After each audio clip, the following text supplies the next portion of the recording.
No había lugar para Cristo en el mesón, y dio a luz a su hijo primogénito, y lo envolvió en pañales, y lo acostó en un pesebre, porque no había lugar para ellos en el mesón.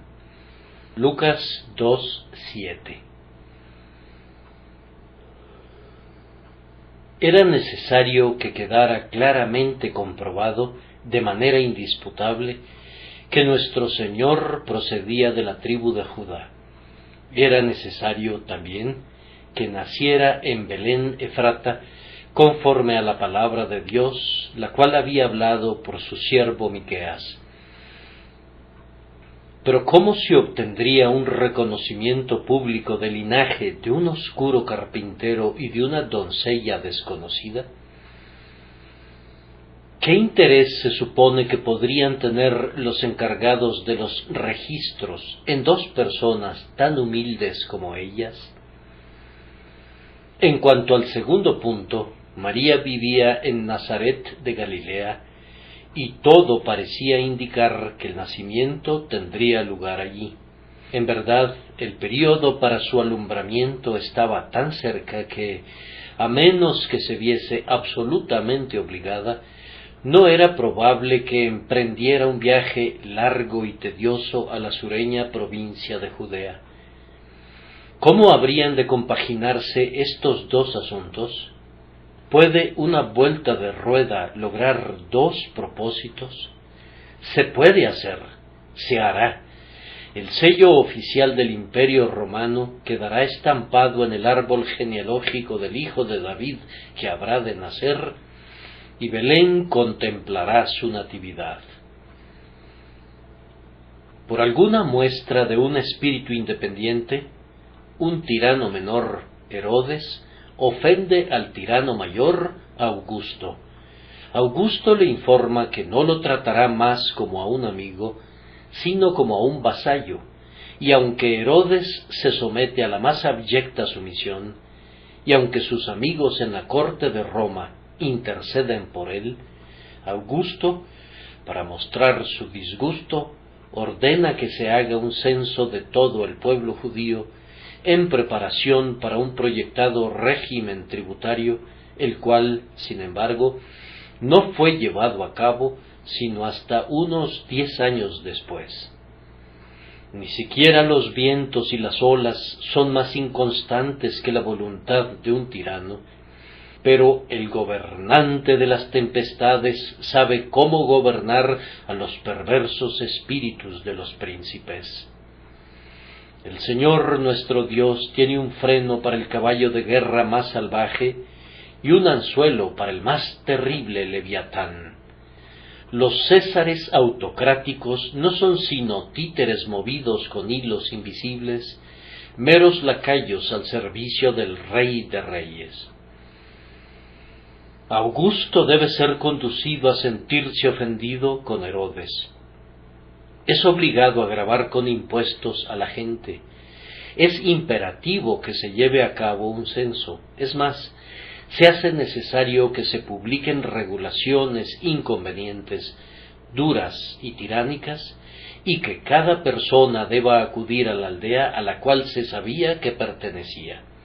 Entonces María se traslada a Belén, Jesucristo nace según estaba establecido y, además, es reconocido oficialmente como descendiente de David por el hecho de que su madre fue a Belén porque pertenecía a ese linaje, habiendo permanecido allí y habiendo regresado a Galilea sin que sus legítimos derechos fuesen cuestionados, pues era de esperarse que los celos de todas las mujeres del clan se habrían despertado si una intrusa se hubiera aventurado a reclamar un lugar en medio de las pocas mujeres entre quienes el nacimiento del Mesías estaba anunciado por expresas profecías. Noten aquí la sabiduría de un Dios de providencia y crean que todas las cosas están bien ordenadas. Una vez que todas las personas de la casa de David se trasladaron por esa razón a Belén, El escaso alojamiento del pequeño pueblo se agotó pronto. Sin duda los amigos hospedaron a sus amigos hasta llenar sus casas, pero José no contaba con parientes en el pueblo que tuvieran esa disposición. Se contaba con un caravasar que era provisto en cada aldea, donde se proporcionaba un alojamiento gratuito a los viajeros. Ese espacio estaba lleno también, pues viniendo de lejos, y viéndose forzados a viajar con lentitud, la humilde pareja había llegado al caer la tarde. Las habitaciones dentro del gran bloque de ladrillos ya estaban ocupadas por muchas familias. No quedaba ningún alojamiento mejor, ni siquiera para una mujer que estaba a punto de dar a luz, sino uno de los espacios más mezquinos que estaba asignado a las bestias de carga. El establo del asno era el único lugar en que el niño podía nacer. Colgando una cortina al frente y tal vez inmovilizando al animal en el costado externo con el objeto de bloquear la pasada, podía obtenerse la privacidad necesaria, y allí, en el establo, nació el Rey de Gloria y fue colocado en el pesebre. Mi tarea esta mañana consiste en dirigir sus meditaciones al establo de Belén, para que puedan contemplar este grandioso espectáculo, el Salvador en el pesebre, y considerar la razón para ese humilde lecho, porque no había lugar para ellos en el mesón. Para comenzar, quisiera comentar que hubo otras razones por las que Cristo debía ser colocado en el pesebre. Yo pienso que se tenía el propósito de mostrar su humillación. Conforme a la profecía, Él vino para ser despreciado y desechado entre los hombres, varón de dolores, experimentado en quebrantos. No hay parecer en Él, ni hermosura, como raíz de tierra seca. Habría sido apropiado que el hombre que debía morir desnudo en la cruz estuviera cubierto de púrpura en su nacimiento. ¿No hubiera sido inapropiado que el Redentor, que habría de ser sepultado en un sepulcro prestado, naciera en otro lugar que no fuera el cobertizo más humilde, y que fuera albergado en otro lugar que no fuera el sitio más innoble? El pesebre y la cruz, ubicados en los dos extremos de la vida terrenal del Salvador, parecen muy apropiados y congruentes entre sí. Él ha de usar a lo largo de su vida la túnica de un campesino, ha de asociarse con pescadores, los de humilde condición han de ser sus discípulos, los fríos montes han de ser a menudo su único lecho. Habrá de decir: las zorras tienen guaridas y las aves de los cielos nidos, mas el Hijo del Hombre no tiene dónde recostar la cabeza. Nada, por tanto, podría ser más apropiado que en su etapa de humillación, cuando hizo a un lado toda su gloria y tomó la forma de siervo y se rebajó al estado más humilde, fuera recostado en un pesebre. Por el hecho de estar en un pesebre se declaraba que era el Rey de los pobres. Con base en la posición en la que se encontraba, los pobres, sin duda, fueron capaces de reconocer de inmediato la relación que tenía con ellos. Que el ángel les dijera: esto os servirá de señal, hallaréis al niño envuelto en pañales, acostado en un pesebre, creo que provocó sentimientos de la mayor cordialidad fraternal en las mentes de los pastores. A los ojos de los pobres, los trajes imperiales no provocan ningún afecto, pero un hombre que lleva su mismo atuendo atrae su confianza. Con qué pertinacia los obreros se adhieren a un líder de su propia categoría y creen en él porque conoce sus fatigas, se identifica con sus aflicciones y siente un interés por todas sus inquietudes. Los grandes comandantes se han ganado rápidamente los corazones de sus tropas, compartiendo sus dificultades y adversidades como si fuesen soldados rasos. El Rey de los hombres que nació en Belén no estuvo exento en su infancia de las comunes calamidades de los pobres, más aún, su porción fue incluso peor que la de ellos. Me parece que oigo a los pastores que comentan junto al pesebre de la Natividad. Le dice uno a su compañero, entonces él no será como Herodes, el tirano, recordará el pesebre y se compadecerá de los pobres. Pobre infante indefenso, ya siento amor por él. Qué miserable alojamiento le brinda este indiferente mundo a su Salvador. Quien ha nacido hoy no es uno de los Césares. Él nunca hollará nuestros campos con sus ejércitos, ni sacrificará a nuestros rebaños para sus cortesanos. Él será el amigo del hombre pobre, el monarca del pueblo. De acuerdo a las palabras de nuestro Rey Pastor, Él juzgará a los afligidos del pueblo y salvará a los hijos del menesteroso. Seguramente los pastores y gente de su clase, los pobres de la tierra, percibieron de inmediato que allí estaba el Rey de los plebeyos. Era de noble ascendencia, pero aun así era tal como el Señor lo había llamado, un escogido de mi pueblo. Grandioso príncipe de paz, el pesebre fue tu regia cuna. Allí fuiste presentado ante todas las naciones como príncipe de nuestra raza, ante cuya presencia no hay bárbaro ni escita, siervo ni libre, sino que tú eres Señor de todo. Reyes, ustedes habrían prodigado su oro y su plata en él si hubieran conocido al Señor de gloria, pero en tanto que no lo conocieron, él fue declarado con grandes demostraciones que había sido dado por jefe y testigo a las naciones. Él hará que lo que no es deshaga lo que es, y lo menospreciado que Dios ha escogido bajo su liderazgo quebrantará el poder, la soberbia y la majestad de la grandeza humana. Adicionalmente, al ser puesto en un pesebre, por decirlo así, extendía una invitación a los más humildes para que vinieran a él. Nosotros podríamos temblar si nos aproximamos a un trono, pero no temeríamos si nos acercamos a un pesebre. Si hubiéramos visto de entrada al Maestro, cabalgando a lo largo de las calles de Jerusalén con gran pompa, sobre mantos tendidos en el camino y ramas de palmeras esparcidas, y a la gente clamando «Hosana», podríamos haber pensado que era inaccesible, aunque ese simple pensamiento habría sido errado.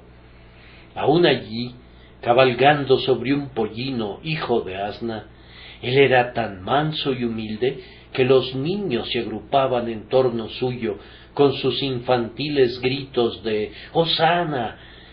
No podría haber nunca un ser más accesible que Cristo.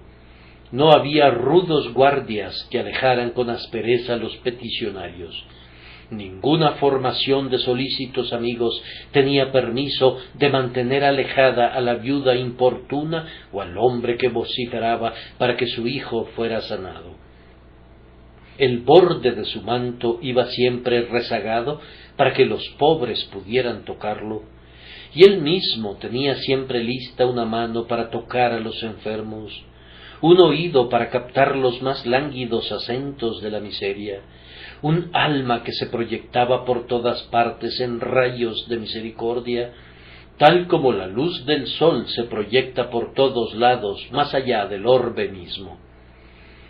Acostado en un pesebre, demostraba que era un sacerdote tomado de entre los hombres, uno que sufriría como sus hermanos, y por tanto alguien capaz de conmoverse con nuestras debilidades. De él se dijo: Él come y bebe con los publicanos y pecadores. Este a los pecadores recibe y con ellos come. Aun siendo un bebé, por estar acostado en un pesebre, fue presentado como el amigo de los pecadores. Vengan a él, ustedes que están trabajados y cargados. Vengan a él, ustedes que tienen el espíritu quebrantado, ustedes que están abatidos en el alma. Vengan a él, ustedes que se desprecian a ustedes mismos y que son despreciados por los demás. Vengan a él, publicanos y rameras, vengan a él, ladrones y borrachos. Yace allí en el pesebre y es accesible al contacto con ustedes y es visible a su mirada. Doblen su rodilla y besen al Hijo de Dios. Acéptenlo como su Salvador, pues se coloca en ese pesebre para que ustedes se aproximen a él. El trono de Salomón podría atemorizarlos, pero el pesebre del Hijo de David tiene que invitarlos. Me parece que todavía había otro misterio. Ustedes recuerdan, hermanos, que ese era un lugar gratuito para todos. Era un mesón, y recuerden, por favor, que el mesón, en este caso, no era como nuestros hoteles, donde hay que pagar por el alojamiento y por los alimentos.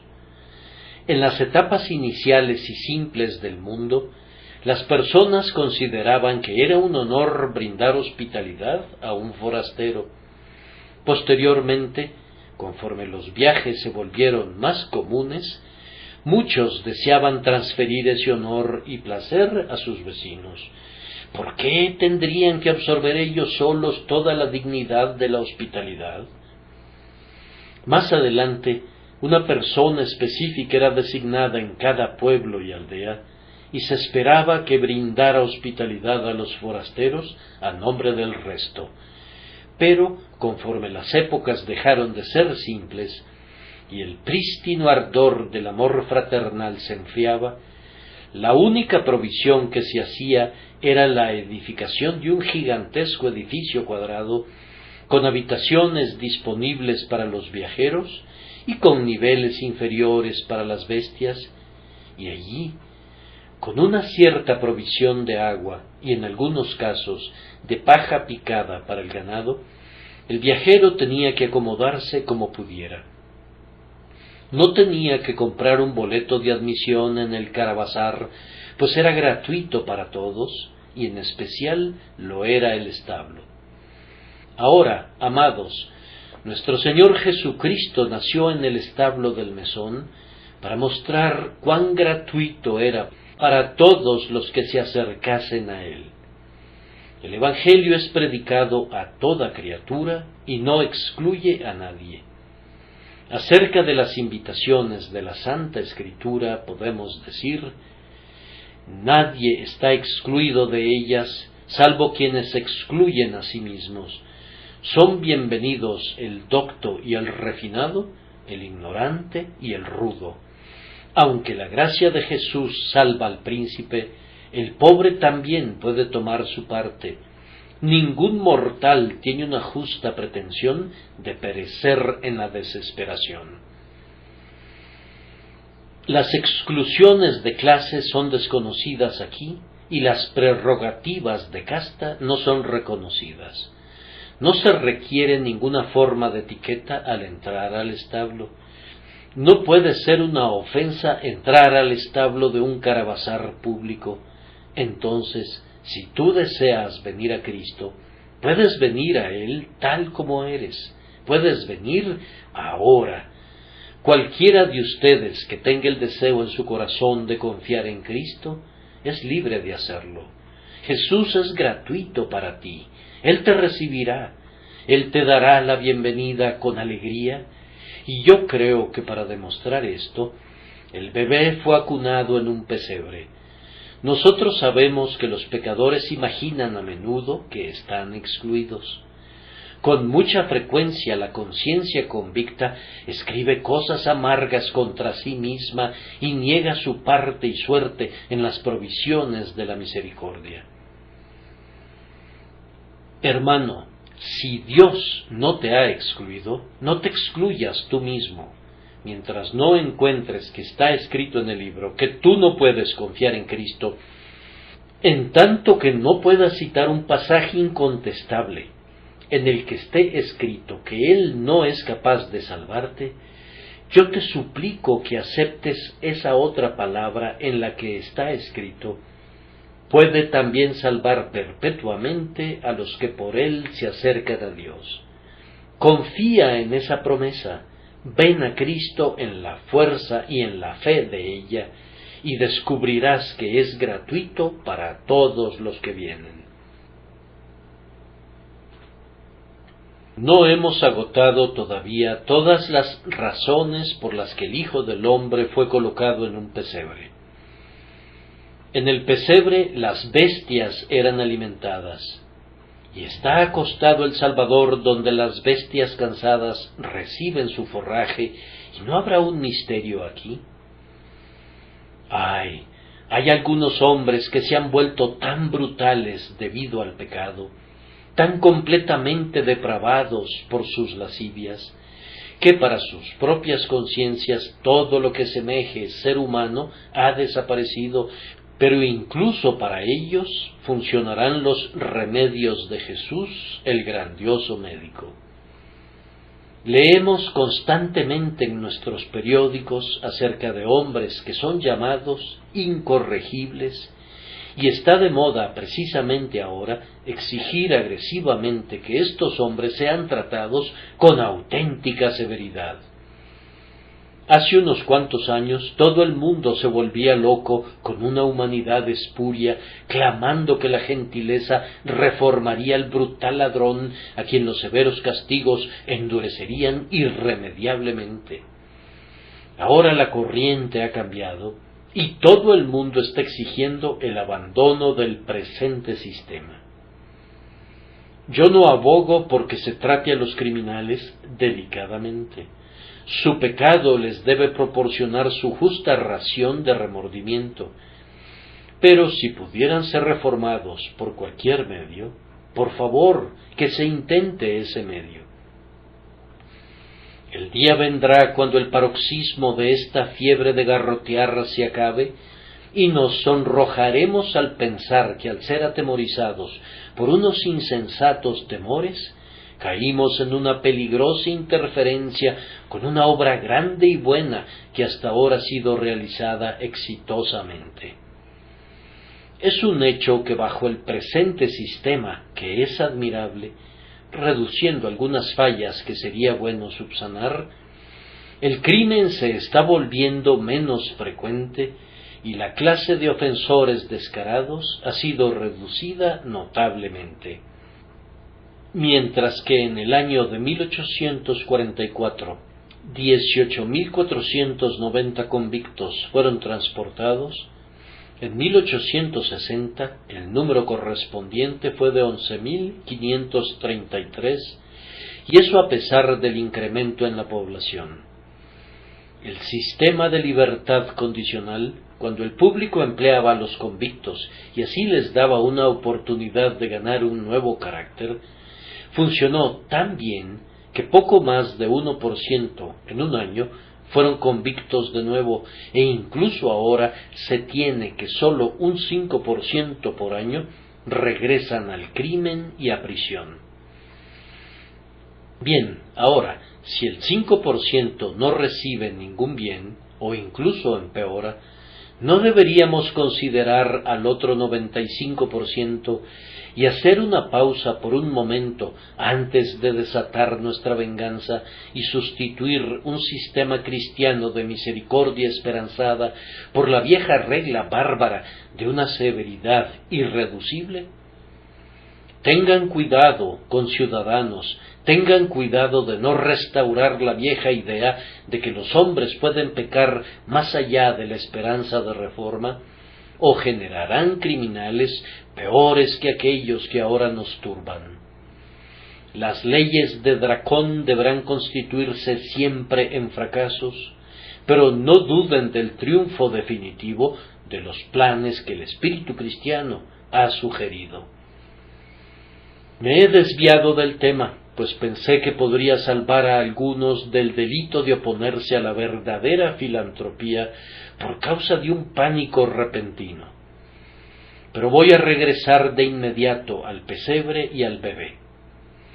Yo creo que nuestro Señor fue colocado en el pesebre donde se alimentaban las bestias, para mostrar que incluso hombres que semejan a las bestias pueden venir a Él y vivir. Ninguna criatura puede ser tan degradada que Cristo no pueda levantarla. Podría caer, y podría parecer que caerá invariablemente en el infierno, pero el brazo largo y fuerte de Cristo puede alcanzarla aún en su más desesperada degradación, y puede levantarla de una aparente ruina irremediable.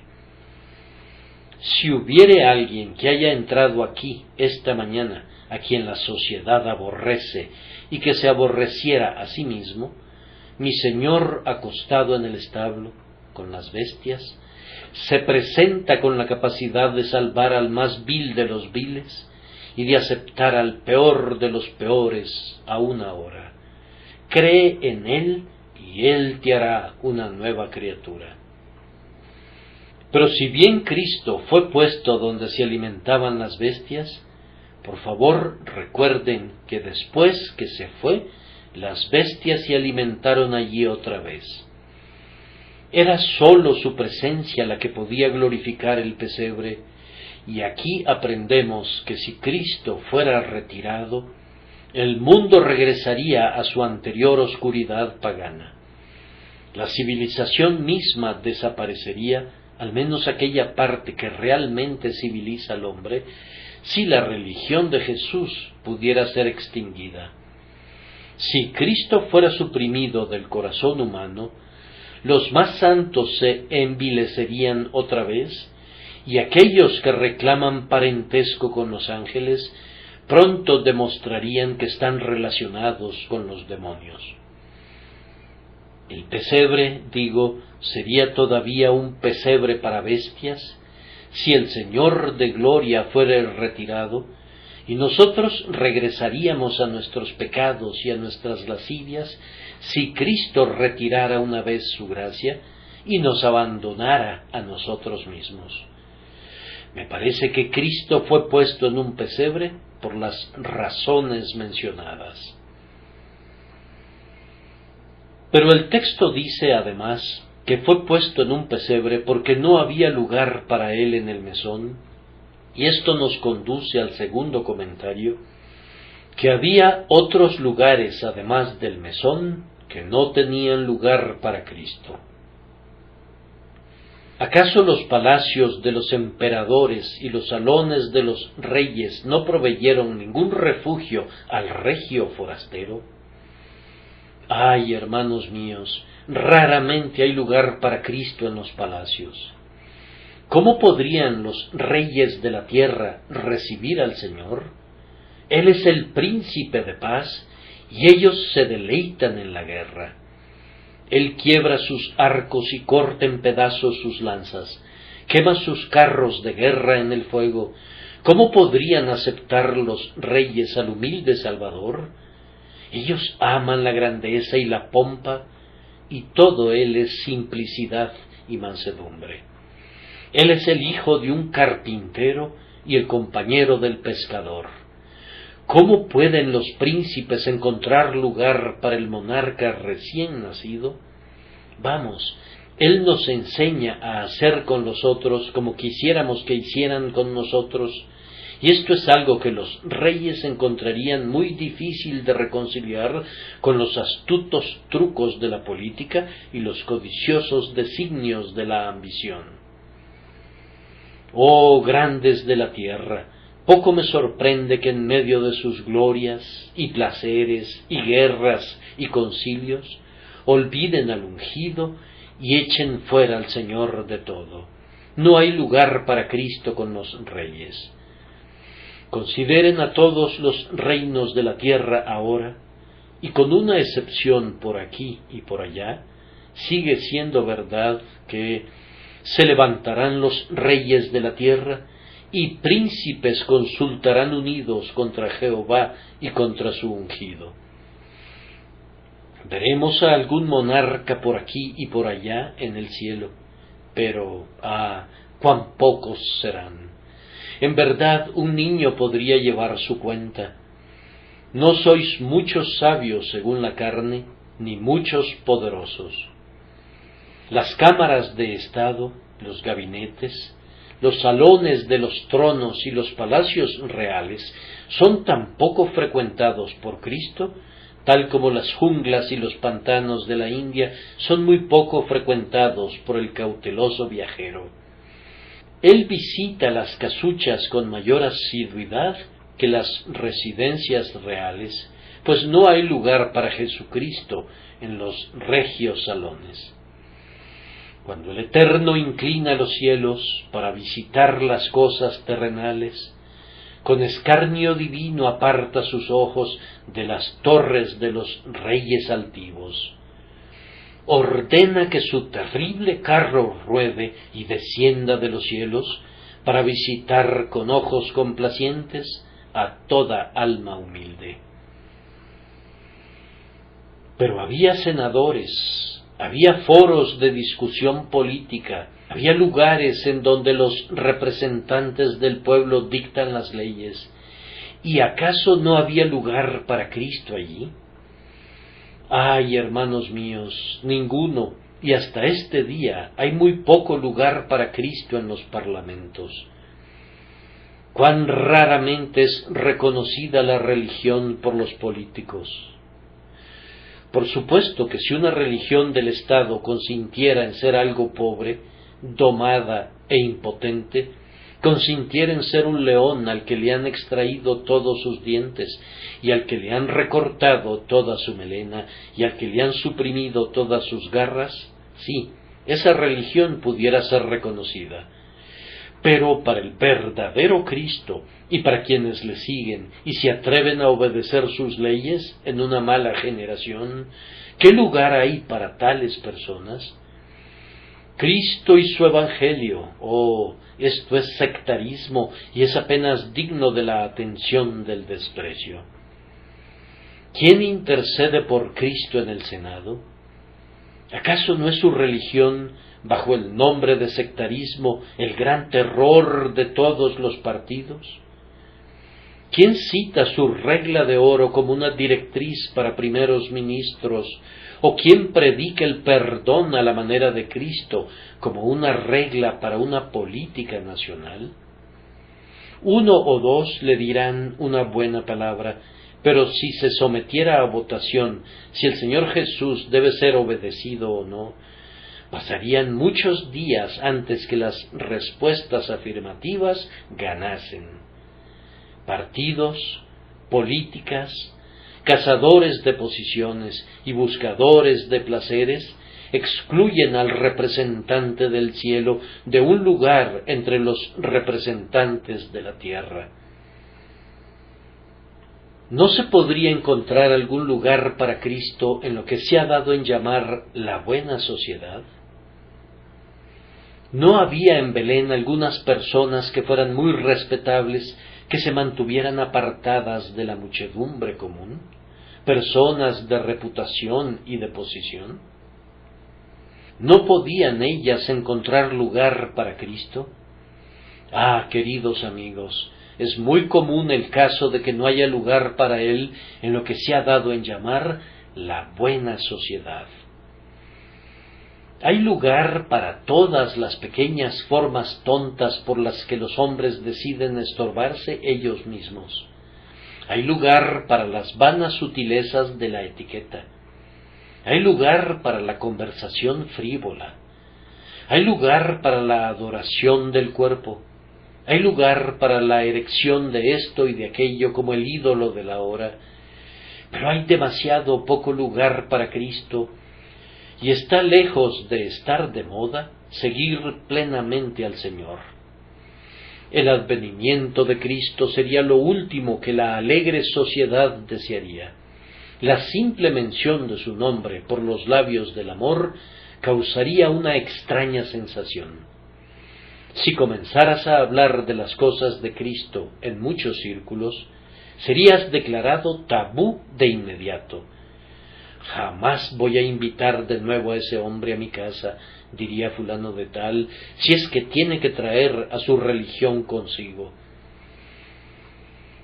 La locura y las galas, el rango y el honor, las joyas y el brillo, la frivolidad y la moda, todas esas cosas reportan que no hay lugar para Jesús en sus moradas. Pero ¿no hay lugar para él en la bolsa de valores? ¿No puede ser llevado a los mercados del comercio? Aquí están los mercaderes de una nación mercader. ¿No hay lugar para Cristo ahí?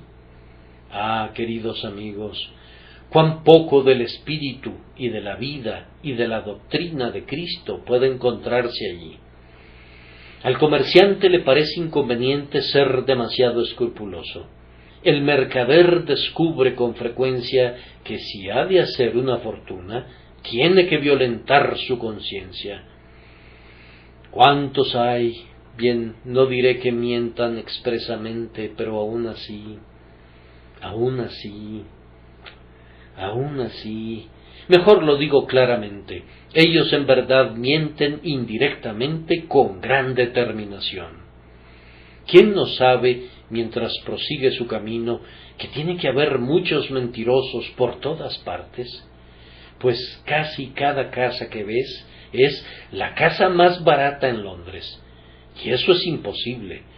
Con toda certeza, no todas las casas pueden ser las más baratas. ¡Qué astucia manejan algunos! ¡Cuánto bombo y falsedad! ¡Qué sagacidad y juegos de manos! ¿Qué ayes pronunciaría mi Señor sobre algunos de ustedes si mirara en las ventanas de sus tiendas o se detuviera tras sus mostradores? Son tan abundantes las bancarrotas, las estafas y los fraudes, que en cantidad de casos no hay lugar para Jesús en el mercado o en la tienda. Luego están las escuelas de los filósofos, y ellos es seguro que lo hospedarán. Los sabios encontrarán en él a la sabiduría encarnada. Aquel que siendo un jovencito habría de convertirse en el maestro de los doctores, que habría de sentarse y hacerles preguntas y recibir sus respuestas, seguramente encontrará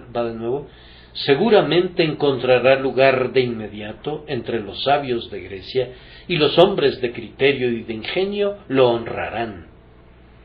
Hagan lugar para él Sócrates y Platón, abran paso estoicos y epicúreos, y ustedes, maestros de Israel, desalojen sus asientos. Si no hay lugar para este niño sin que tengan que salir, váyanse. Es preciso tenerlo a él en las escuelas de filosofía, aunque lo saquemos a ustedes. No, queridos amigos, pero no es así. Hay muy poco lugar para Cristo en los colegios y en las universidades. Hay muy poco lugar para él en los centros del aprendizaje. Cuán a menudo el conocimiento ayuda a los hombres a poner objeciones a Cristo. Demasiado frecuentemente el conocimiento es la forja donde se hacen los clavos para la crucifixión de Cristo. Con demasiada frecuencia el ingenio se ha convertido en el artífice que ha aguzado la lanza y ha hecho la vara con la cual su corazón ha de ser traspasado. Tenemos que decirlo, que la filosofía, así llamada falsamente, pues la verdadera filosofía, si fuese manejada rectamente, ha de ser siempre amiga de Cristo. La filosofía, así llamada falsamente, repito, ha hecho daño a Cristo, pero raramente ha servido a su causa. Unos cuantos con espléndidos talentos, Unos cuantos de los eruditos y de los profundos se han inclinado como niños a los pies del bebé de Belén y han sido honrados al inclinarse allí, pero demasiados, conscientes de su conocimiento, duros y severos en su altivez por su sabiduría, han dicho: ¿quién es Cristo para que yo lo reconozca? No se encontró ningún lugar en las escuelas. Pero seguramente habría un lugar donde él pudiera ir. Era el Sanedrín, donde se sentaban los ancianos. ¿O no podría alojarse en la cámara sacerdotal donde se reúnen los sacerdotes con los levitas? ¿No habría lugar para él en el templo o en la sinagoga? No, él no encontró refugio allí. Más bien, fue allí donde encontró a sus más feroces enemigos a lo largo de toda su vida. No fue la multitud común, sino que fueron los sacerdotes los instigadores de su muerte. Los sacerdotes asusaron al pueblo para que dijera: no a éste, sino a Barrabás. Los sacerdotes pagaron sus siclos para sobornar a la voz popular, y entonces Cristo fue perseguido hasta su muerte. Seguramente debió de haber habido lugar para él en la iglesia de su propio pueblo, pero no lo hubo. Sucede con demasiada frecuencia en la iglesia sacerdotal que una vez que se vuelve reconocida y se remonta en dignidad, no hay lugar para Cristo allí. No aludo ahora a una denominación específica, sino que tomo todo el rango del cristianismo, y es extraño que cuando el Señor viene a los suyos no le reciben. Los enemigos más malditos de la verdadera religión han sido los hombres que pretendían ser sus abogados. No hemos de maravillarnos cuando los obispos socavan la fe popular en la revelación. Esa no es ni su primera ni su última ofensa. ¿Quién quemó a los mártires y convirtió a Smithfield en un campo de sangre, en un horno de fuego ardiente, en un gran altar para el Dios Altísimo? Pues bien, aquellos que profesaban ser ungidos del Señor, cuyas tonsuras habían recibido la bendición episcopal. ¿Quién metió a John Bunyan en prisión? ¿Quién corrió de sus púlpitos a hombres tales como Owen y los puritanos? ¿Quién acosó hasta los montes a los Covenanters, los firmantes del pacto escocés de la reforma religiosa? ¿Quién, amigos, sino los que profesan ser los mensajeros del cielo y los sacerdotes de Dios? ¿Quién ha dado casa a los santos bautizados en cada tierra y los ha perseguido en muchos estados continentales? Siempre los sacerdotes, siempre los sacerdotes. No hay lugar para Cristo con los profetas de Baal, con los siervos de Babilonia. Los falsos mercenarios que no son pastores de Cristo y que no aman a sus ovejas, han sido siempre los más feroces enemigos de nuestro Dios y de su Cristo. No hay lugar para él donde con solemnes himnos cantan a su nombre y donde alzan su imagen en medio del humo del incienso. Doquiera que vayan, no hay lugar para el príncipe de paz, excepto con los espíritus humildes y contritos que él prepara por gracia para que le brinden abrigo. Pero ahora, como tercer comentario, tenemos que el propio mesón no tenía un lugar para él. Y esta fue la principal razón por la que tuvo que ser colocado en un pesebre. ¿Qué podemos encontrar en tiempos modernos que ocupe el lugar del mesón? Bien, hay un sentimiento público que es libre para todos. En esta tierra libre, los hombres dicen lo que quieran, y hay una opinión pública sobre cualquier tema. Y ustedes saben que hay una libre tolerancia en este país para todo. Permítanme decirlo, tolerancia para todo, menos para Cristo. Ustedes descubrirán que el espíritu de persecución es ahora mucho más abundante que nunca. Hay todavía hombres de quienes está muy en boga burlarse. Nosotros nunca nos burlamos de los cristianos hoy en día. No nos reímos de ese título respetable, no vaya a ser que perdamos nuestro propio honor. Nosotros no hablamos hoy en día en contra de los seguidores de Jesús bajo ese nombre. No, pero hemos descubierto una manera de hacerlo con mayor seguridad. Hay una bonita palabra que es de moderna invención, una palabra muy bonita, la palabra sectario. ¿Sabes lo que significa? Un sectario quiere decir un verdadero cristiano, un hombre que se puede dar el lujo de mantener una conciencia y al que no le importa sufrir por ello, un hombre que, sea lo que sea que encuentre en ese viejo libro, lo cree y actúa con base en ello y es celoso de hacerlo.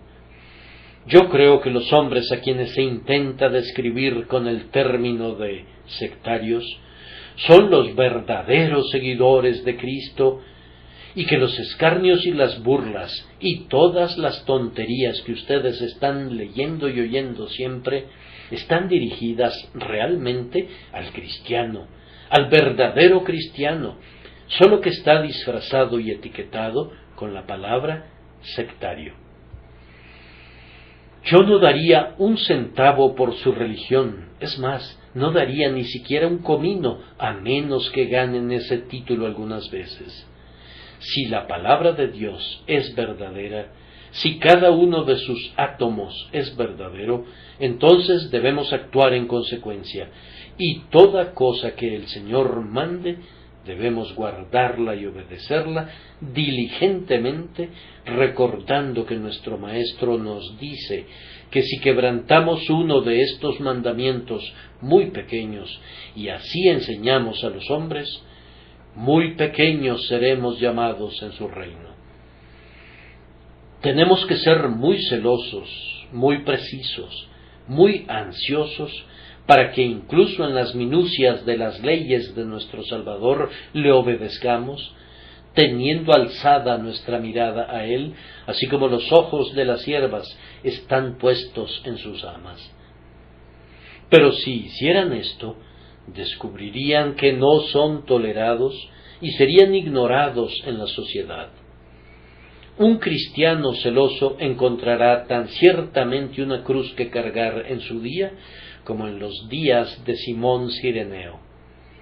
Si te quedaras callado, si dejaras que los pecadores perezcan, si no te esforzaras nunca por propagar tu fe, si callaras todo testimonio por la verdad, si, de hecho, renunciaras a todos los atributos de un cristiano, si dejaras de ser lo que un cristiano debe ser, entonces el mundo diría: «Ah, eso está bien, esa es la religión que nos gusta».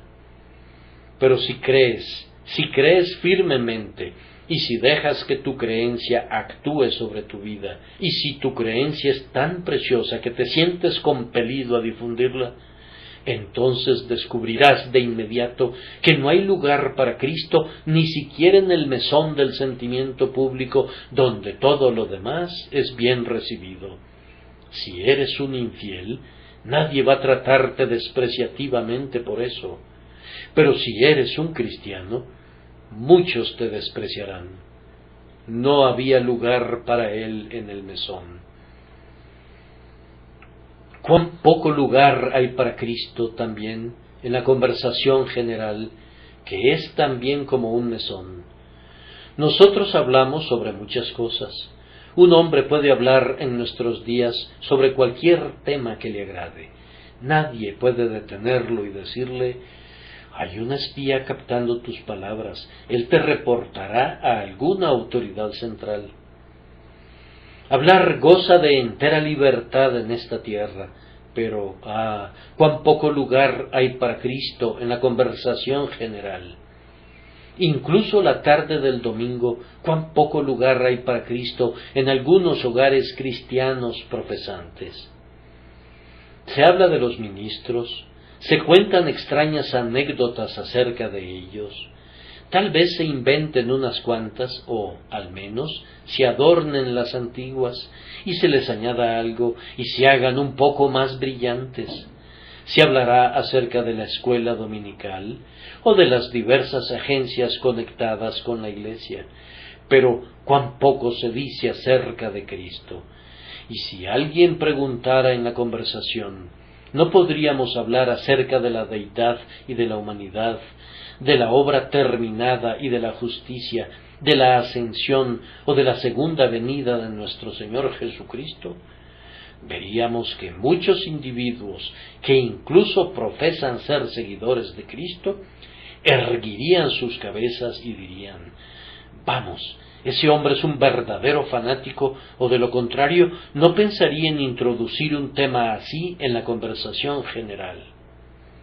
No hay lugar para él en el mesón. Hasta este día, él puede encontrar solo un limitado acceso allí. Me dirijo a muchos que son obreros. Ustedes trabajan entre muchísimos artesanos día tras día. ¿No encuentran, hermanos, yo sé que sí, que hay muy poco lugar para Cristo en el taller?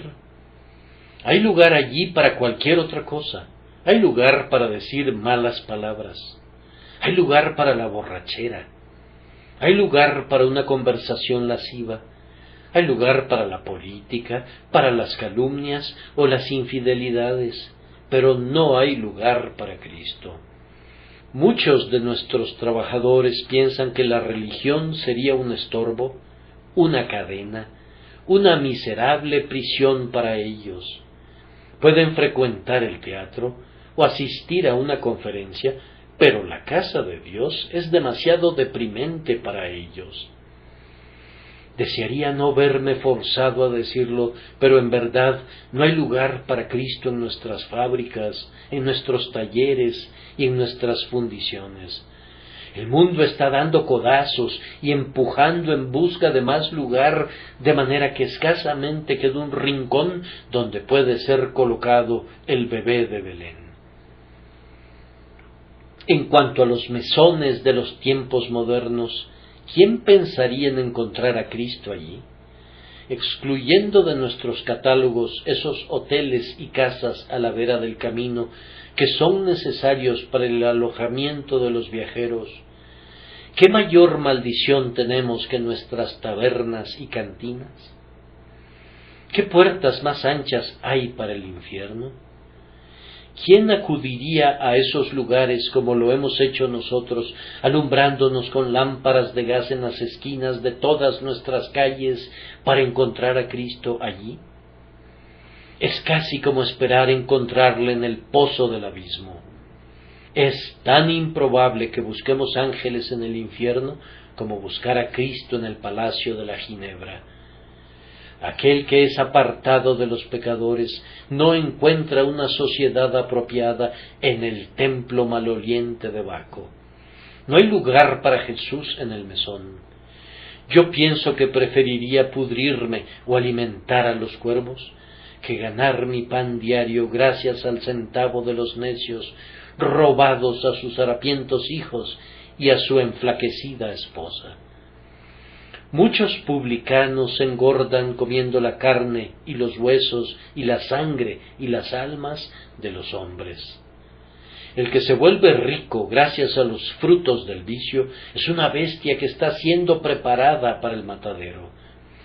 Verdaderamente no hay lugar para Cristo entre los ebrios de Efraín.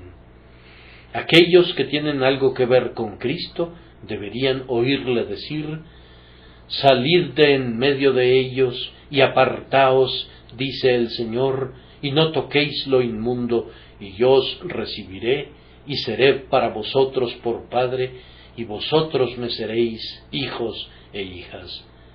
No hay lugar para Cristo hoy en día, incluso en los lugares a los que asiste el público.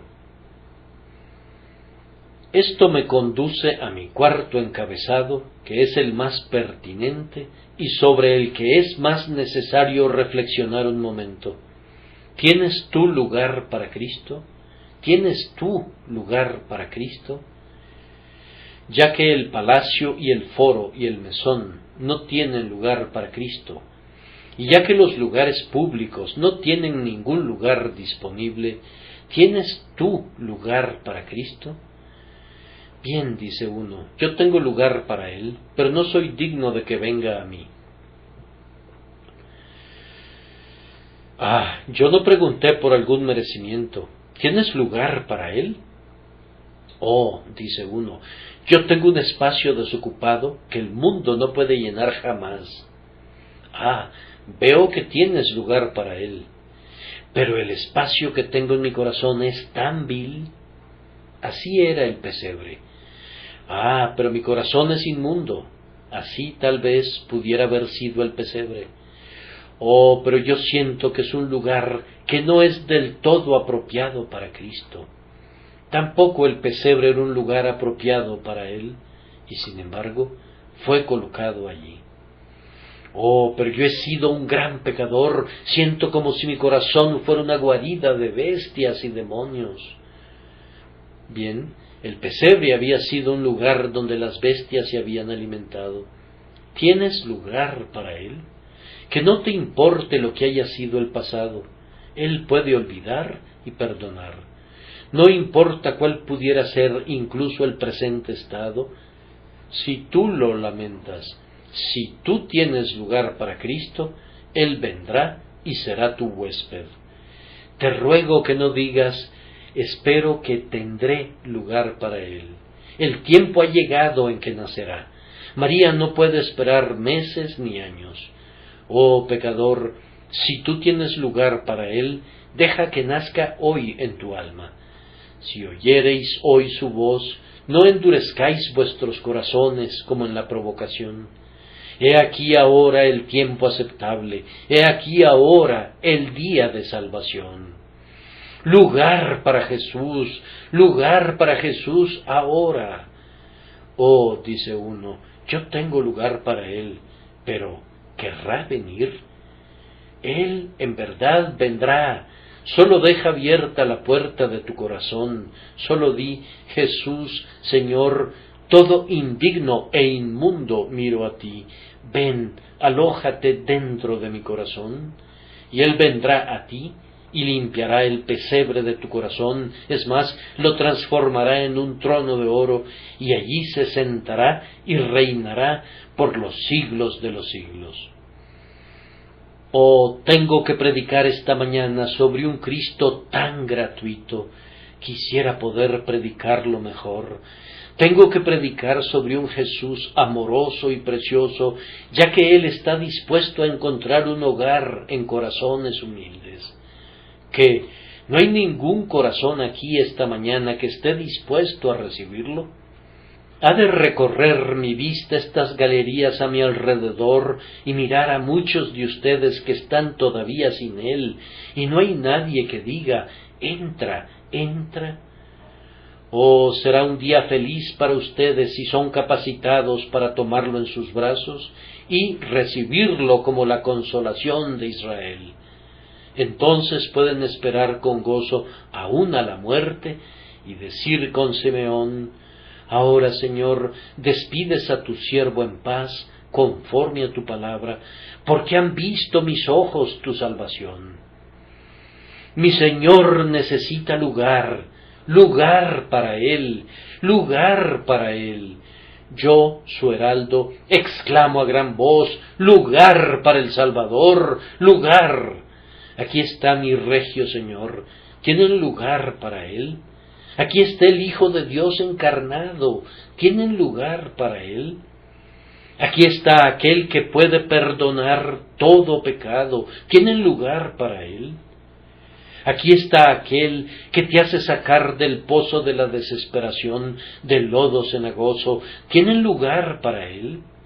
Aquí está aquel que cuando entra no saldrá nunca más, sino que morará con ustedes para siempre, para convertir a su corazón en un cielo de gozo y de bienaventuranza para ustedes.